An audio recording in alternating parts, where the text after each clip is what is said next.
Assalamualaikum, apa kabar teman-teman semua? Semoga sehat selalu ya. Nah, gue ucapin selamat datang di channel gue ya. Nah, pada video kali ini teman-teman, gue sedang ngelakuin perawatan luka. Jadi ini adalah luka pasien jatuh teman-teman ya, jatuh dari sepeda. Ya kayaknya sini gue kagak ngerti tidak bisa separah ini ya, karena sampai patah tulang rusuk dan harus pasang WSD. Cuman ini udah pulang dari rumah sakit. Luka ini kurang lebih udah seminggu ya, cuman teman-teman bisa lihat ya kayak begitu, bentuknya hitam. Nah akhirnya ini tuh gue cuci menggunakan sabun cuci luka. Ya jadi luka ini tuh dikasih betadine ya teman-teman ya. Habis dikasih betadine, dikasih lagi betadine Cina namanya teman-teman. Alhasil pasiennya mengeluh lukanya tuh panas dan perih banget, nggak bisa tidur teman-teman katanya. Ya akhirnya gue edukasi tentang perawatan luka dan proses penyembuhan luka. Ya akhirnya ini gue bersihin teman-teman pakai sabun. Ya sabun yang gue gunain ini adalah produk gue sendiri, insya Allah nggak perih teman-teman. Kalau teman-teman mau order bisa langsung ke toko Oren ya, chat aja nomor gue. Oh ya, buat teman-teman yang mau butuh jasa perawatan luka untuk area Jabodetabek, gue bisa langsung datang dan bisa langsung ajarin cara ngerawat luka sehingga teman-teman bisa merawat luka sendiri. Ya, nomor handphonenya gue cantumin di kolom komentar atau enggak kolom deskripsi. Kalau belum gue cantumin, teman-teman scroll aja ke video yang paling bawah, biasanya udah ada di kolom komentar dan kolom deskripsi. Nah teman-teman bisa lihat ya, setelah gue sabunin lukanya makin kinclong teman-teman, item-itemnya nggak seserem yang tadi. Cuma di sini gue masih berusaha ngebuang item-itemnya teman-teman. Ya di sini gue spray menggunakan spray antimikroba ya, antiseptik. Nah ini yang gue pakai. Ya ini juga nggak perih ya teman-teman ya. Produk yang gue gunakan insya Allah tidak perih ya, dan sudah gue coba di semua luka teman-teman.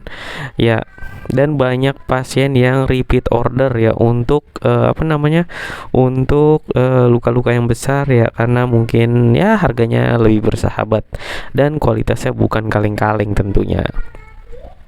Ya kalau teman-teman lihat di video-video gue ya, hampir semuanya itu tuh gue menggunakan produk gue sendiri teman-teman ya. Jadi memang gue jual di toko Oren, cuman nggak gue tampilin produknya.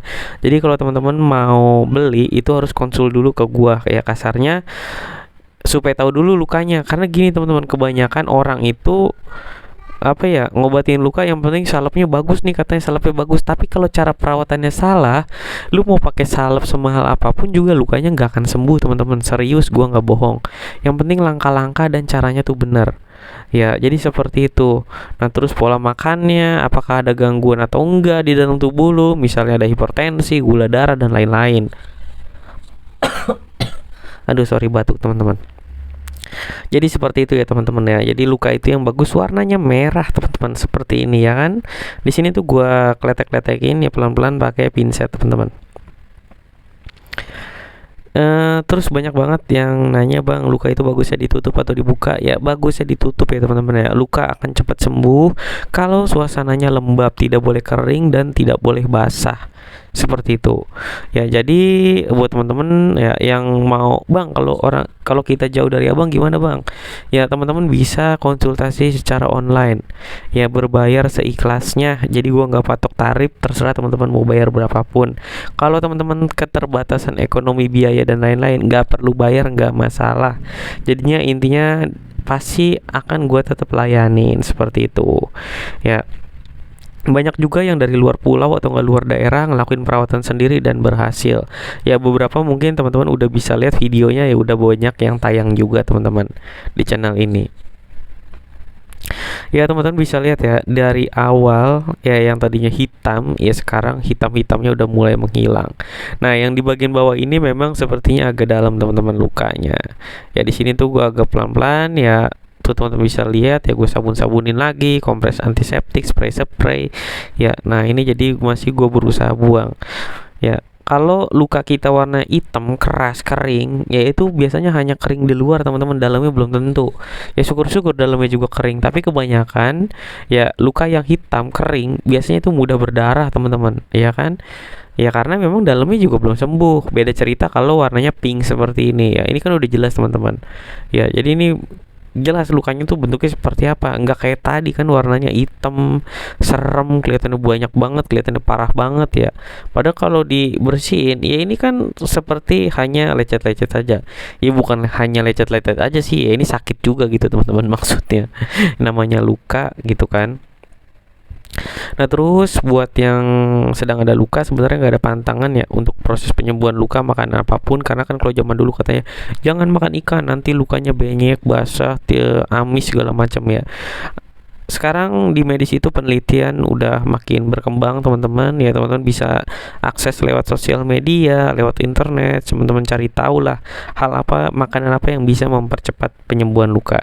Jadi salah satunya adalah konsumsilah banyak-banyak protein ya teman-teman ya. Ya salah satunya di mana protein paling banyak ya biasanya di ikan, telur, daging dan lain-lain. Jadi nggak ada tuh yang namanya makan telur bikin luka amis dan lain-lain. Ya kalau nggak makan makan yang tinggi protein ya lukanya lama sembuh teman-teman.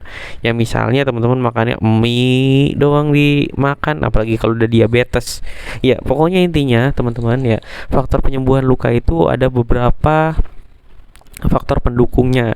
Ya pertama ya menurut gue ya support keluarga, keinginan pasien untuk sembuh, nutrisi yang mencukupi ya kan, dan pengetahuan pasien tentang luka serta orang yang merawat luka tersebut teman-teman.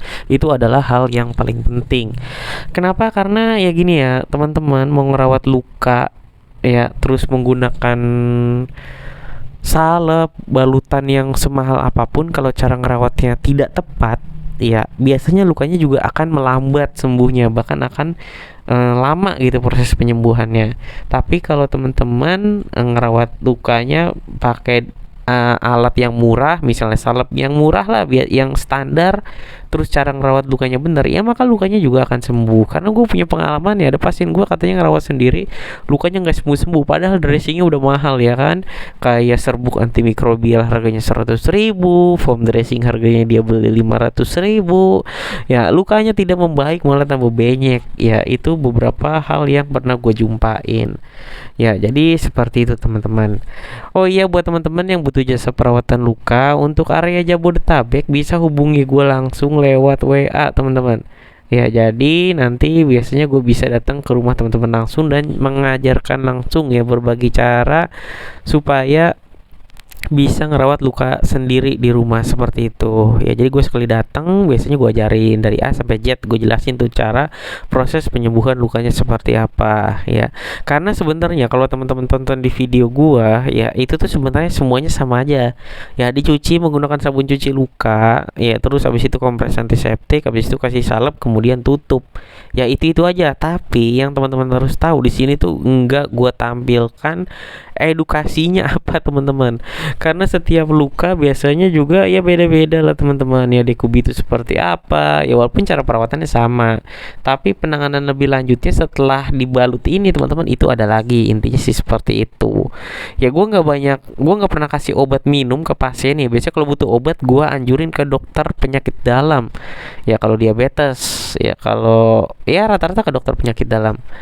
Nah ini gue tutup tadi menggunakan kasa ya teman-teman. Jadi gue salepin menggunakan salep produk gue sendiri ya, teman-teman bisa beli di online shop ya, hubungi gue aja kalau bingung. Habis itu gue kasih kasa, habis itu gue tutup pakai plester teman-teman, seperti itu. Banyak yang nanya, bang ganti balutannya berapa hari sekali? Ya kebetulan ini gue gantinya 3 hari sekali teman-teman. Jadi pasien ini tuh ya gue udah ajarin ya, kalau mau ganti sendiri juga nggak apa-apa, cuman katanya anaknya sama istrinya nggak berani teman-teman, seperti itu. Karena memang ini tulangnya itu patah ya, jadi di sini nggak gue tampilkan bagian depannya karena pada biru teman-teman sebelah kiri ini ya. Intinya ngerawat luka sendiri sebenarnya bisa-bisa aja, yang penting teman-teman ada yang ngebimbing sih menurut gue itu ya. Karena kalau teman-teman kadang pasien itu kebanyakan informasi dan dia sulit menerima mana yang baik dan mana yang benar. Kadang yang menurut gue salah justru dianggap benar. Nah itu kalau udah kayak gitu biasanya gue jelasinnya agak repot ya. Tapi biasanya sih gue ya udah, kalau mau terima jawaban gue silakan, enggak ya udah, biasanya sih gitu. Ada beberapa yang seperti itu, bukannya harusnya buka aja biar cepet kering. Waduh, itu udah dari A sampai Z gue udah jelasin ya di beberapa video. Luka akan cepat sembuh kalau dia tuh lembab. Ya bagaimana kalau lu nyangkok tanaman ya terus lu buka kering, ya kan kagak bakal tumbuh kan tuh akar di cangkokan. Begitu juga pun kalau kebasahan, ya itu kan gak bakalan tumbuh tuh akar, malah busuk. Jadi bagusnya lembab. Jadi sama seperti luka, luka baiknya lembab, tidak boleh basah, tidak boleh kering. Ganti balutannya ya tergantung kondisi balutannya. Kalau sekedar rembes doang mah gantinya bisa 3 sampai 4 hari sekali. Kalau memang enggak rembes ya udah 3 sampai 4 hari sekali. Kalau terlalu rembes bisa sehari sekali diganti, tergantung kondisinya. Sekian, wassalamualaikum warahmatullahi wabarakatuh.